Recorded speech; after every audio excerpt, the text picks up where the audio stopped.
If you enjoy movies, comic books, and pop culture, be sure to like and subscribe.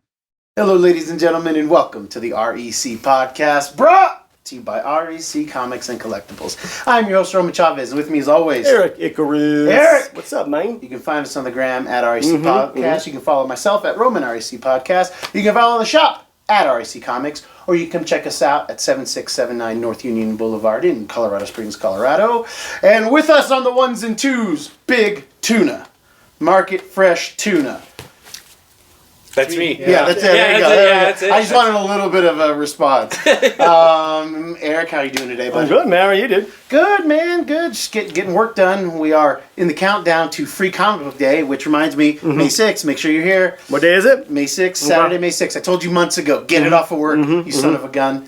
Ooh. All right. Anyway, yeah. Sorry, I didn't mean to lose it there.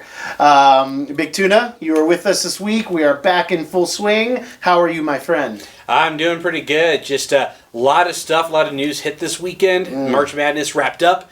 Now it's gearing up for summer movie marketing, and so yeah, we got a lot to talk about today. We do. But we left you with but a taste last week in my adoration for The Last of Us. Erik, you left us with a question. I did. What is that question? Well, who do you? I mean, is the question we're going with Joel or Rick as far as the zombie apocalypse everyman? The Everyman? Yes. Okay. Or who we would follow in this, or yes, just who's better? I think we have. I think you just laid out a lot of questions because I'm seeing a lot of the Joel versus Rick debate. Yes. Online, but yeah, there's a lot of different points there. Yes. Okay. At first glance, Big Tuna, who do you got? Joel versus Rick?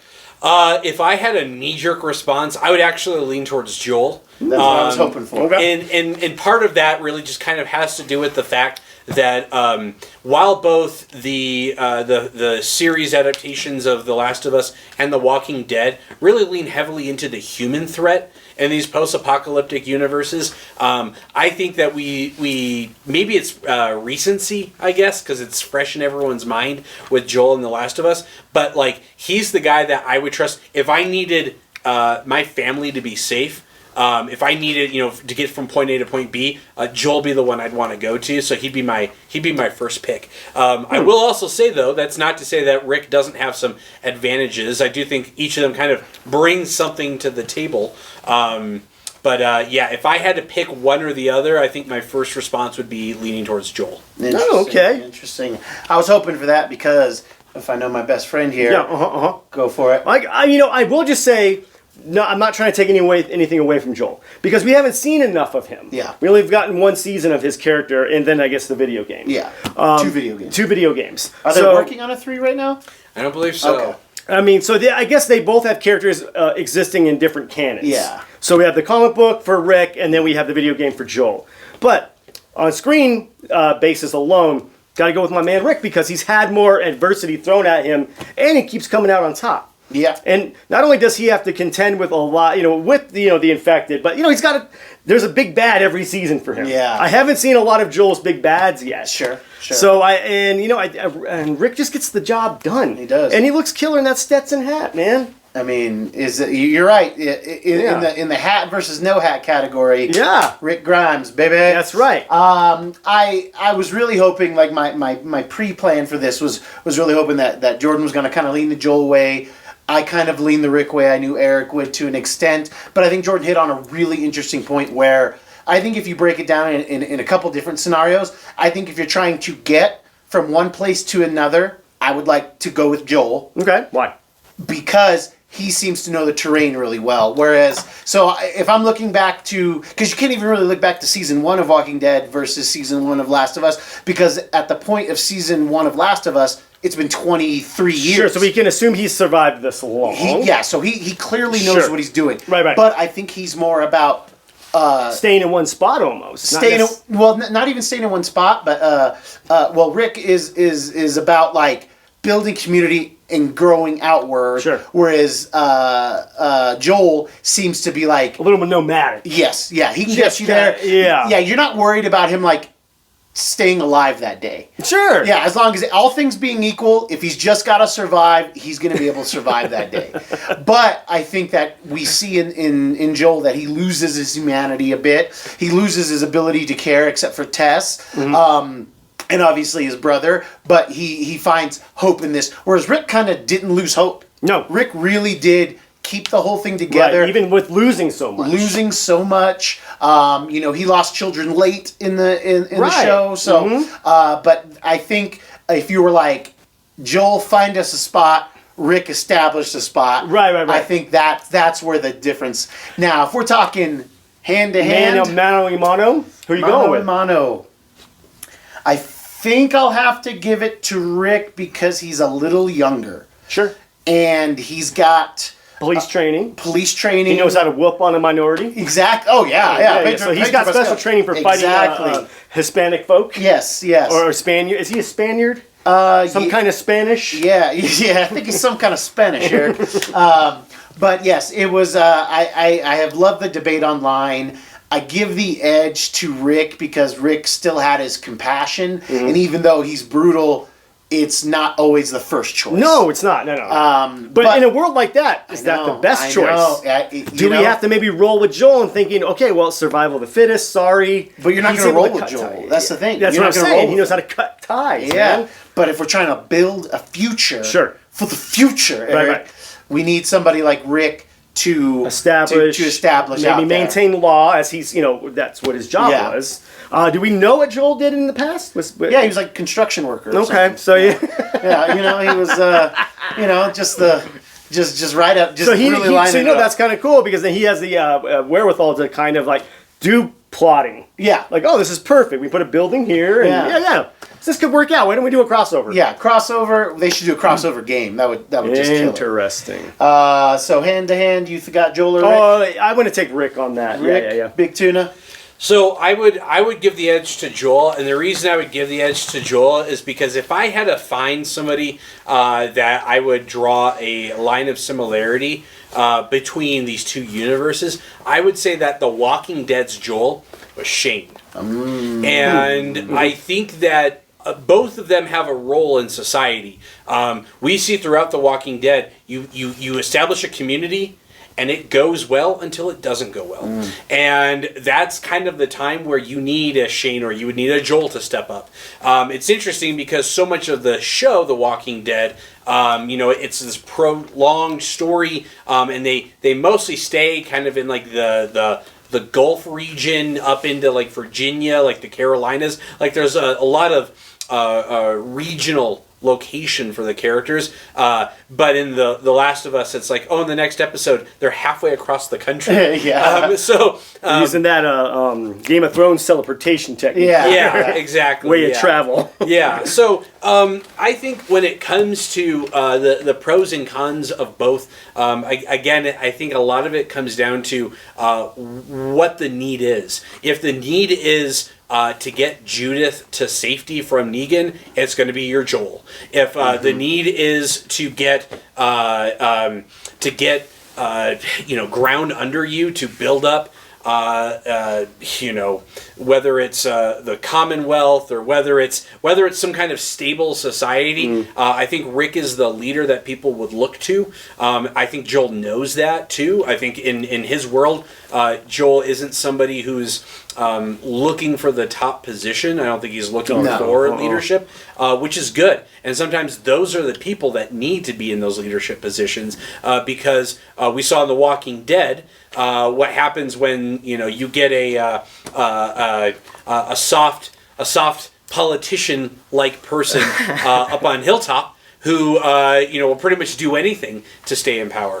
And so I think again, when it comes to trying to compare, I do also think there is maybe some things that have to be considered, that the threat in The Last of Us, with the cordyceps, with the speed and the variety of how you might say bad guys, or the threat, requires a Joel, and the more the crashing and persistent waves of zombies in The Walking Dead requires a Rick. Yeah, there you go. So it sounds like through the multiverse, these guys have found their proper places. I agree with that. At the top, Big Tuna mentioned that there was a lot of news, and really for us, the big news is in 3 specific trailers. We're going to call this segment the Trailer Park? That's what you said. No, God dang it. So, DC, in all their infinite wisdom, has decided to go ahead with Blue Beetle. A full trailer has come out. This was initially going to be an HBO Max, like straight to streaming film, but it, you got to make your money somehow. You got to, In this Blue Beetle iteration, we follow, I believe, the 3rd generation Blue Beetle, which is Jaime Reyes. It is very tech savvy, Iron Man-esque. Jordan, what'd you think of the trailer, man?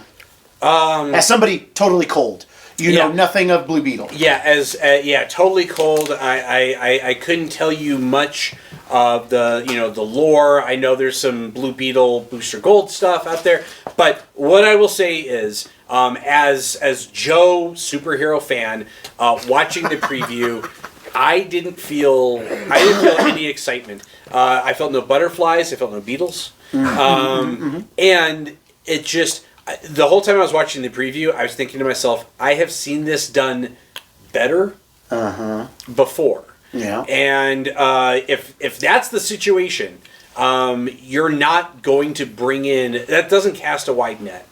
I also think, too, that DC is wanting to lean in on kind of identity. We're seeing that also. Marvel did the same, especially with, Miss Marvel and some of the other projects where we've seen kind of this lean into characters' kind of core identities, whether it's ethnic or religious. Gender, yeah. Again, I'm for it if it helps tell a good story. I just felt, watching the preview, nothing felt original, new, or surprising. And again, it felt like, the whole time I was watching the preview, I was just standing there, I was like, oh, that was Doctor Strange. Oh, that was Ten Rings, Shang-Chi. Oh, that was Watchmen. Yeah. Oh, that was, is it Jaime Reyes? Mm-hmm. I was expecting Jaime Escalante. So I'm like, that's Stand and Deliver. So teach me algebra. So, I mean... It was wildly underwhelming for a movie that's being billed as the kickoff of the DCU. I feel the reason why the movie was given that mantle is because they don't want to...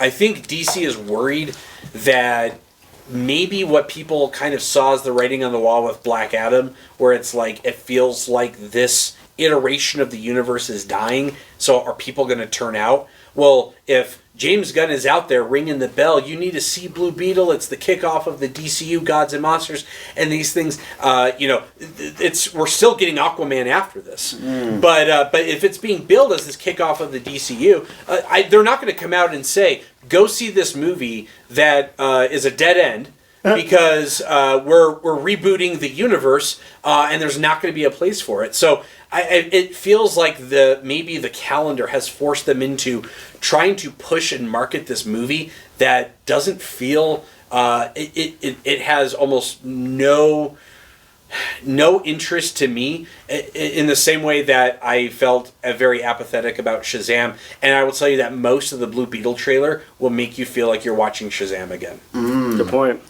I will, to this point, I feel like, I can feel like they're shoehorning in this Jaime Reyes character, because I feel like we have more history with the Ted Kord character. Yeah. There's more you can branch out with this. And I don't want to speculate, but maybe to Jordan's point that, this has to be identity. Let's kind of throw a minority superhero in there. And, I think this Blue Beetle's been around since 2006, New 52-ish. A little later than that. Okay. Well, no, you're right. You got the time right, just not New 52. Okay. He shows up in Infinite Crisis. From Jeff Johns. And, this was kind of a somewhat of a response, I think, to Iron Man. We had a long time where battle suits were the thing after the success of Iron Man as a film. Exo War. Whatever that thing was. Even that was Valiant back in the day. But, post Iron Man, we get Batman in a mech suit for a while. We see other predominant characters just trying out stuff. Steel started to get a little bit more traction again. And this is just one of those things. What bothers me, and to Eric's point, is he referenced Ted Kord. Ted Kord has been the Blue Beetle for the longest in DC Comics history and was the second Blue Beetle. Right. Okay? The first Blue Beetle, he was from Charlton Comics, not something that I am super focused on, because as they bought the property, Ted Kord has been my Blue Beetle. Right. Well, trivia. Ted, the first Blue Beetle, the Charlton, was the basis for Night Owl in Watchmen. So just throwing that out there for the kiddies. Which is funny that Jordan thought that some of it looked like Watchmen, because that is a Watchmen nod. It looks like Archie. Yeah. It's just like Archie. Yeah. Which I mean, I don't know if that was purposeful. Well, the Blue Beetle ship looks like Archie. Yeah, for sure. But I don't think they did that on purpose. I hope they did. I hope they did. We can talk about how it's just, the effects don't look movie studio quality. It looks made for TV movie studio quality. Everything about the mech suit it screams Iron Spider, but just in a cool blue minty color. Yeah. That's all I'm getting from it, man. George Lopez playing the kooky uncle. Yeah. And who's playing the Blue Beetle in this? He's from Cobra Kai. It's like Zolo. Go ahead, try it, buddy. I'm not going to. Right, it's Zolo Mandi Mariguenya. I'm sorry. Anywho, you got a cool name, bro. I'm wondering. We apologize. You do. We apologize. Yeah, sorry, but I'm wondering if DC's trying to capture a little bit of that Cobra Kai audience. I mean, I guess they could. I've never seen Cobra Kai. It's great. You should be ashamed of yourself. I could care less. These guys love it. I just... Now, Marvel, you're missing an opportunity here. You need to cast the Hawk character into one of your movies. There you go. Fight back. Power with power. Let's go with this, okay? So, thumbs down or up, gentlemen, on this? To Jordan's point, it felt like Shazam, Fast and the Furious. It felt very mid-2000s. God, yeah. It really did feel mid-2000s. Yeah, without the cool, Transformers CGI. Yes, and when Jordan showed me an image earlier today, I was like, wow, that looks really good if it was a video game. Sure. But it doesn't look as good live action. No. And my problem with this is my problem with what's coming up on the new DC universe. George Lopez's mullet? No. Okay. His front and back mullet was... It's a big deal that Jamie becomes a Blue Beetle, because both the original Blue Beetle and Ted Kord had this scarab, which was found in Egypt, thought to be magical, this and that, but neither of them could get it to work. Oh, so he had it, he just didn't... Yeah, couldn't use it. Neither of them could use it. Okay, so it's something, it's been established in the older comic. Yes. Okay, no, I don't know what this is. Yeah, it's like, I take on the mantle of Blue Beetle to do things, but they're just tech guys. Yeah, he's a dude in a costume with a gun, it's nothing crazy. Right. So the scarab chooses Jaime, and that's a big deal, because it's the first time we've ever actually seen it in use, and it's actually alien in origin. So you get kind of Iron Man nanotech, symbiote kind of feeling, and a really, really big feeling of what was the movie? Star Kid? Star Kid. Yes, Star Kid, Oscar-winning film, won 17 Oscars in the late 90s. Story of a kid finding there's an alien race, and this warrior suit comes to the Earth, and he gets in it, kind of like a Fallout 4 power suit, power armor, and he interfaces with it. He talks with it. Oh my gosh, I'm in a junkyard. I accidentally picked up a car, and oh my gosh, man, it was it's like, wow, this was 25 years ago again. Not a good start, but no, because is this kicking off the Gods and Monsters phase? That's what supposedly, because I feel like this was made before James Gunn had any sort of... It's been done forever. So I feel like this is a bad idea. Yeah. Well, not even tying it to your Gods and Monsters thing. This is not okay. Yeah. Because if you're starting off on this note, that is not good. More of the same, and then who's Susan Sarandon supposed to be? I have no idea. I don't. She's my guess is, so we see Kord Industries. We see the building with the name. Very cool. I wouldn't be surprised if she's Ted Kord's daughter, sister. if she's related, and it's kind of one of those things where it's like, this is mine. Yeah, this is our property. This is our property. Are we going to see?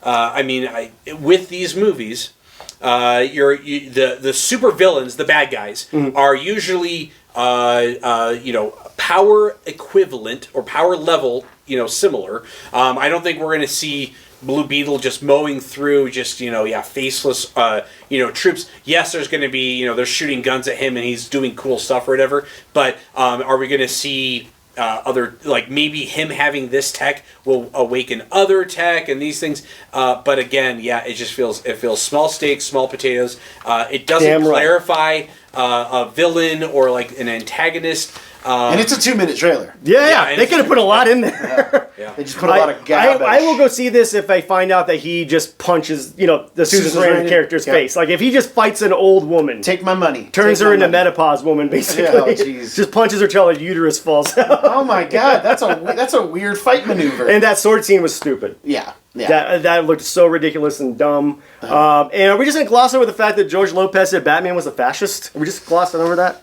Yeah, because, he, I mean, it looks like they're on the West Coast, so you don't know nothing about no Batman. Yeah.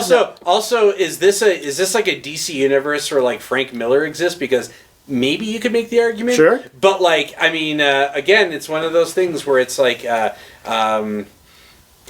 don't know. It's a throwaway line. It's like how in the Shazam trailer, they made such a big deal of him having like a batarang. Yeah. It's a way to be like, oh, these are connected. But again, reiterating what was previously said, we're getting the Flash this summer. James Gunn said that kind of resets everything, if you will. Then we get Blue Beetle, we get Aquaman. Nothing in 2024. No, at least no theatrical release. We'll probably get Penguin, Peacemaker. At the very least there, and then we're getting our Superman Legacy, and then we're getting those products. Then moving on. But man, I just feel like Blue Beetle and Aquaman are going to leave a terrible taste in DC fans' mouths. They're not going to get anything likely theatrical release then for a year. That's a hard sell, and I love forget. I love James Gunn, but like, man, this is. I don't know. It doesn't look promising. No. The future, the immediate future of DC on film does not look good. It's got me worried. I have faith we're going to get an awesome Batman 2, Matt Reeves. Yeah. I have faith we're going to get a good James Gunn, family and character-driven Superman, like he's given us with 3 Guardians, 2 Guardians movies, soon to be 3. I have faith in that. But how long is my faith for 2025 films gonna last for? Yeah. When nothing coming out this year between Shazam, Flash, Blue Beetle, and Aquaman, I think there's a very good chance. I mean, Shazam already did not, make 70 million. I don't even think domestic. At least, definitely not in its opening weekend. I don't think Flash opens to more than 70. If it does, it's going to be on the coattails of Batman. Then Blue Beetle and Aquaman. It's weird how Aquaman made like $1 billion, but like there is no talk about that movie coming out. So yeah, it's just it kind of feels like we're going to be in the wilderness for a little bit. Yeah. Well, so I'm gonna go big thumbs down on this one, man. Yeah, I'm with that. I might see it for the oddity aspect of it, just the train, the car crash, aspect to it. Everyone likes a good car crash. Well, from across that way to across the Spiderverse, we have another trailer that actually dropped today, which is Spider-Man Across the Spider-Verse, a sequel to Spider-Man Into the Spider-Verse. We loved it. Everything was great about that first movie. It was amazing. And it was spectacular. Yeah, it was web of. it was all of the things, And this has been a much anticipated sequel. It was nice to get a full trailer. We've gotten a few teasers here and there. But in this, we get to see more of what's going on. It appears that Spider-Man 2099, Miguel O'Hara, is somehow Mexican and Irish or something. But he is the Spider-Man of the future, and he has put together kind of like a council of Spider-Men, as it's now cliche to do. It almost looks like he's going to be somewhat of the bad guy, or at least the antagonist. He's giving me the Beyonder vibes. A little bit. Like just kind of controlling all look. Yeah. So yeah, he's got to be the bad guy. I got Antagonist. a vibe. I got a Doctor Strange No Way Home vibe, where it's like I'm responsible for all this. And you know the trailer kind of alludes to this whole like you can't save everybody. There's a cool shot of Gwen holding her Peter Parker. It looks like you know. So there's a sense of if I can change something, if I can go back, or if I can do something, and you know it might be that Spider-Man 2099 has to be the voice of like one life isn't worth the universe. Yeah. And so it might be that he's kind of shown as antagonistic without being a bad guy. Yeah. It might be that him and Miles are kind of on opposite ends of an issue. But doing the wrong stuff for the right reasons type of thing.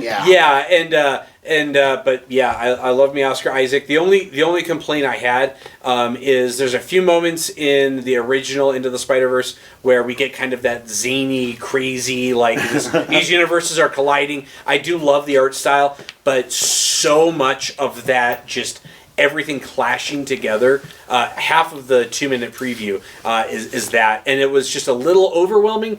I hope we don't get too much of it because it really kind of takes away from the narrative and the story. But it does look like it's introducing some cool stuff. It's cool to see the Spot show up. You get a bunch of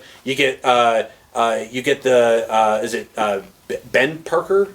Or the Scarlet Spider. Yeah, you get Scarlet Spider. Ben Riley. We got Ben Riley. Yeah. Ben Riley. Yeah, Ben Riley. We get Ben Riley. We got the Spider-Man India. We got new design too. It didn't look like that in the comics. Yeah. So there's a lot of Easter eggs, a lot of winks and nods. New design on Jessica Drew. They showed her as a black woman, and she's pregnant, which they did do. That version in the main MC or in the main Marvel Universe 616. Mm-hmm. We didn't see your girl Julia. I know. We didn't see her. I hope she's in there. Slacking. Yeah, well, maybe she's in there. There's a lot. But I did see Spider-Punk.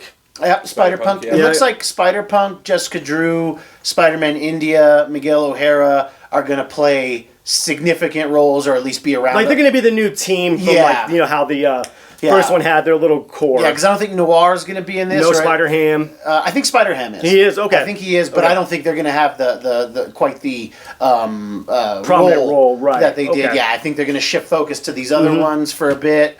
It looks like it has all of that family magic. We see a fun moment where you find out Miles is doing well in school. He's got A's, except for Spanish. He's got a B. Okay. And it was hilarious. And I don't know. It looks like it has a lot of the same magic. It also may suffer from that in the way that, like, the Lego movie and the second Lego movie, like, where it's, like, a lot of the same beats. Mm-hmm. They couldn't be bothered giving us a differerent song. Yeah. They couldn't help themselves. They had to throw in What Up, Danger, which I think is fine. If that's like it's, give us a new spin on March, it. Sure, but give us a spin on it. Yeah. It's not a classical piece of music where you can, like, throw that in there. I think if they had, we were Jordan and I were talking about before the show, make it an orchestral score with the beat behind it.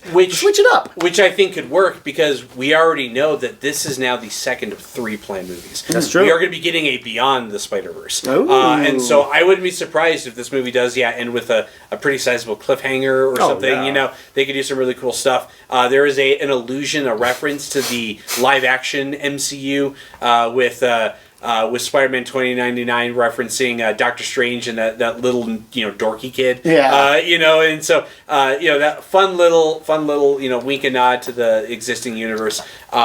Again, one of those things where Sony really, in my opinion, hasn't figured it out with Venoms. Didn't figure it out with Morbius, but is doing much better with these animated Spider-Man films. So. Yeah, because you can do whatever you want. If you want, you can't do whatever you want live action. It just doesn't look good, as we saw, as we keep seeing. But yes, I'm excited. The merchandise opportunities are nuts. They're probably going to have so many cool Spider-Verse Funko figures. Pops and Funkos. Oh, yeah. It's going to be great. Yeah. The kids will love it. Yeah, and that's kind of that's that niche that's not being filled as much as I think. Like, Star Wars obviously sells a bunch, but, like, Marvel Legends is an adult collector group, And it's kind of going down. and it's in a quiet phase right now. It is very quiet. Yeah, let's put it that way. This type of stuff is definitely It's marketable. ripe for advertising at this point. And it bright colors and everything like. Well, yeah, it's almost a quasi watercolor vibe going on with the palette, which is great because that appeals to kids. Cel-shaded and you know, because because what's the first thing kids learn to paint with? Watercolors. Yeah. So yeah, always going to see it anyway. Eric's a marketing genius. We should do some watercolors here, all right? But for the thing that got me the most excited, and I'm glad I waited to watch all these trailers till today, was the trailer for Disney Plus's Secret Invasion. This is a project that I've been so excited about, and I think it's been unfortunately somewhat buried and kind of marred by the stuff that's going on around it. Mm-hmm. When you watch the trailer, it feels like nothing else with the exception of Winter Soldier, but even more on the spy tip. You know, the Winter Soldier had a really good blend of spy meets superhero. Yes. Really did feel like Fraction and Brubaker's run on Captain America. And this one looks like it's weird. It's gonna pull out some of the superhero element and inject some sci-fi. Well, yeah, which is great. It's gonna be the space sci-fi story, which I can't tell you how excited. I think even the name lends itself to spy stuff, espionage. Mm-hmm. You know, and I'm glad they're going to maybe hopefully do this right. They had a couple other swings at it with Falcon, Winter Soldier, and Black Widow, of course. Yeah. None of them quite landing the mark. Yeah. It might take just this alien meets espionage movie to make this pop again. Well, you know, the idea when the comics were being marketed, it was this whole idea of who you trust. Yes. And, you know, we didn't know what that meant until spoilers. In the comics and New Avengers, we have our New Avengers that are kind of rogue post-Civil War, so the ones that are not registered and operating without a country. And you have them going to Japan, fighting the Hand, which is led by Elektra. Echo killing Elektra, running her through with a sword, gangster style. And you have the body hitting the ground and it becoming a scroll. Mm-hmm. And this is just like, whoa, what's been going on? And a lot of things start to make sense at this point in the comics. Nick Fury has disappeared. We do not know where Nick Fury is. And in this trailer, you can tell, we know that Talos has been Nick Fury at points. We know that Nick Fury has been off-world at points. And they are heavily implying he's been gone. He's coming back. He's speaking to Talos, played by Ben Mendelsohn. Ben Mendelsohn. God, I love Ben Mendelsohn. And Mendelsohn just saying, hey, man, a lot of stuff is, like, it's worse since when you left. And I don't know if he's referring to, like, obviously Nick Fury has, you know, he has some idea what's going on. And has Mendelsohn been, like, trying to infiltrate and find who are these scrolls? Because they're clearly not Mendelsohn's people. No. Or, you know, and in the comics, it's a kind of a religious cult in the Skrull Kingdom. They follow this princess that they say that this planet is theirs. Right. So by decree. By decree. So are they saying? Are we seeing another faction entirely? Because how big was Mendelsohn's? Are they the good Skrulls? Are there good Skrulls? Are there bad Skrulls? Right. You know. Well, obviously there are bad Skrulls. I think this would have benefited from a theatrical release. I feel like Secret Invasion should have been the fourth Avenger or fifth Avengers movie or whatever. Yeah. This would have been a great kickoff to the new. What are we in? Wave 4 now. Phase 5. Phase 5. Kind of maybe. I wish they would have not done the Kang and multiverse angle. Go with this Secret Invasion angle. It could have been peppered in through almost like the comics. You go back and watch it. Oh, I didn't. That's why they did that. Oh my God! Like this would have been wrote itself almost. My hope, and this is a big hope. This is me just handing. Please, here's my heart. Take it. I would love for Secret Invasion and stuff with Wanda to have later ramifications that we just don't know. What if this is just like we think? Okay, by the end of the Secret Invasion show, we think, okay, the Skrull threat is done and da-da-da-da. But they think they've stopped at macro, but they've really only stopped at micro. Right. And then there's just planting those seeds for when, 5-10 years down the line, when Elektra gets run through, which turns into a Skrull, we can actually tell this story. That'd have been great. I think like they could have been building it up, but we get what we get. Yeah, I will say this don't throw a fit, kids. Exactly. This is the first time I'm excited for a D+ project in a minute. Sure. This is since Werewolf by Night. I've actually got that the butterflies or the beetles going in my belly. So look, we're not bringing Beetles back into this, all right? I think the look on Nick Fury. I like the grizzled war veteran look for him. Like, been through everything kind of at this point. Because it really feels like this is going to be his last project. Oh, God, yeah. They're kind of, like, he needs to. He even says, like, one last fight. And we're By myself. we're so far removed from Avengers. Like, And S.H.I.E.L.D. and all that fun stuff. The MCU doesn't look anything like it did when he started this thing, you know? I hope it's a proper send-off. I hope we finally get to see, like this, right now, this doesn't seem like it fits in this Kang, it really doesn't. Verse. It feels like a pocket universe almost where this is existing. It's a one-shot. Yeah, there you go. I really hope they do bring the multiverse aspect into this and we get David Hasselhoff pop out as Nick Fury. Oh my god. That would pull me out of it so much. Well, yeah, I'm very excited for this. I hope this does lead into more things with just the MCU in general. Yeah. Because Emilia Clarke is playing Talos' daughter, you were saying? That's the belief, yeah. Okay. In the captions, it references her name, and I believe it's his daughter's name from Captain Marvel. Yeah, which I love that. She seems to be on the Nick Fury side. We didn't really have in the comic books, we didn't really have too much of a Skrull like presence in the Skrull Empire, which doesn't make any sense to me. It's true. You would think the Illuminati would have eyes and ears in everywhere. Some facet. Yeah. But yeah, having her in there, having her do, again, just this double agent thing. Who do you trust? Right. It has got me excited. Yeah, definitely. Yeah. Do you think we get any allusions to what's been going on in other properties in this? Or do you think, like you said, one shot, it's focusing on Skrulls? I think it'll lead somewhat into Armor Wars because we do see Rhodey. We do, yes. And I love it how everybody's just like freaked out to see Nick Fury. Yeah. But which is weird because he's obviously been out and about because he helped Spider-Man. Talos is there. Yeah. Are we going to get where he's been? And I mean, it seems like an awful lot to show at the end of Far From Home when he's like on that, like, I don't know if he's on a ship like or a holodeck or something. Whatever it is. Yeah. I don't know, man. It's really hard to do good spy stuff. It's really hard to do good sci-fi, and to put the two together, it's a gamble. It's a huge gamble, but it'll ride and die on how good Sam Jackson is, and we get Colby Smulders too. We get Smulders, Mendelsohn, Emilia Clarke. That hot guy from Bridgerton, I don't know what his name is. And I believe we're getting Martin Freeman. Oh yeah, he was in the trailer. You're right. So one thing I could see them do is I could see kind of Nick Fury being like, listen, I came into Shield. Hydra was already there when I got there. Shield, collapsed. And so maybe what we learned throughout Secret Invasion, kind of maybe the send-off, is that what he's been working towards is building Sword. But no, we already know that Sword is... Or are you saying like...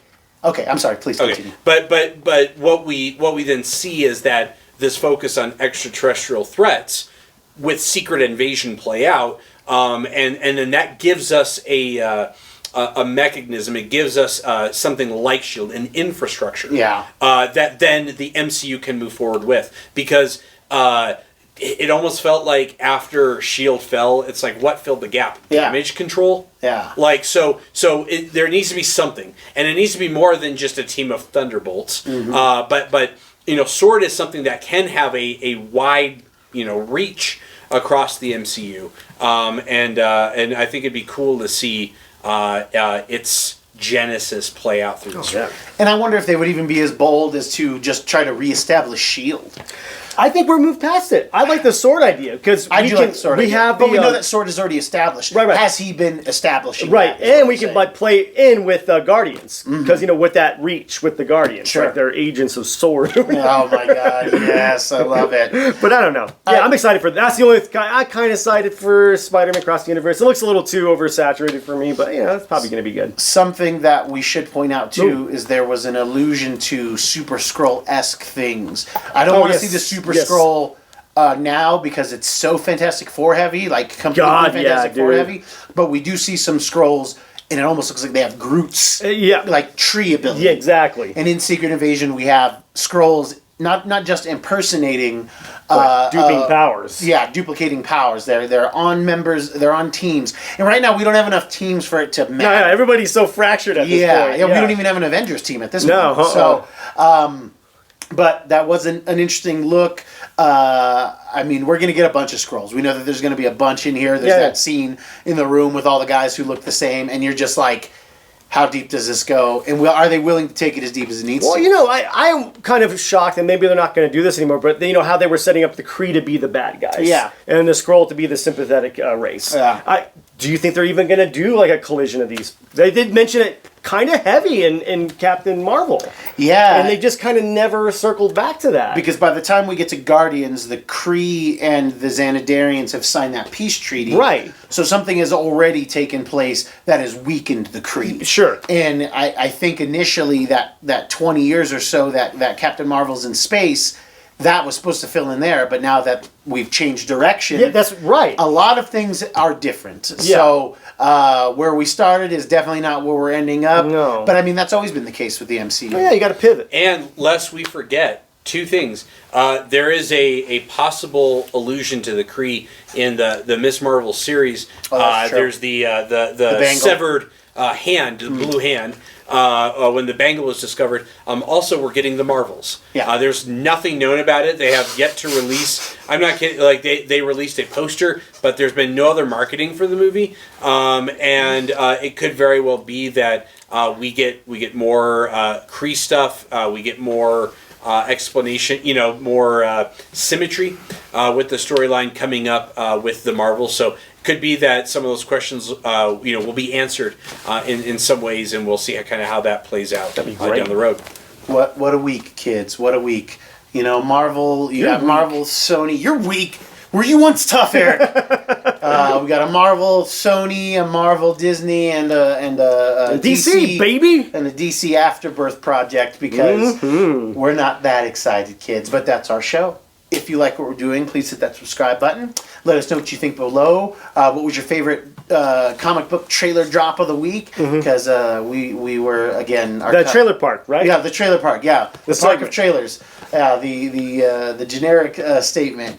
Eric, do you have any final thoughts for us? I had a version of Secret Invasion, but it didn't end well. One of my dates fell asleep. And, that's all I'm going to say about that. Your boy. You talk to your boy, Big Tuna. You have any final thoughts for us on the wave? Just to reiterate, there are still two other live-action Sony films that we are getting: Madam Web and Craven. Oh, that's right. Yeah, that no one knows anything about. Yeah. Again, no marketing for either movie has come out yet. And so, I mean, the thing is that's going to have to be the stuff that holds fans over. I think both movies are 2024 releases. Ooh. And so we're just gonna have to see. This could be kind of a rough time period. So you're right, because Marvel's not doing anything in 2024, right? No, they are. No, they'll have because they'll have. See, again, is one of those. See, things. that's the point. You don't We've talked about that. That whole. What's coming next? Ant-Man, Guardians, and then the then what? Yeah, the then what? I believe they've got some because Armor Wars is going to be a Film now. Oh, it is. Okay. I think Thunderbolts is 24. 20. Yeah. Okay. As well as Captain America.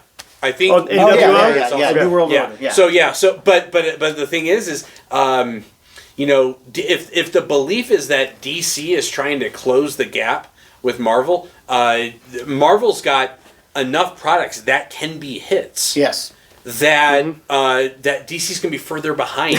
If Superman is a success, if Batman Part 2 is a success, if those things are, if Joker 2 with Lady Gaga is a success, they are going to be. They might be starting out the blocks quick, but they're still laps behind Marvel. Oh God, yeah. And so not even playing the same division right now. No. Kids, thank you guys for watching. Thank you for listening. I have been your host, Roman Chavez. I'm still Erik Icarus, and the so the Secret Big Invader. Tuna. We will catch you on the next podcast.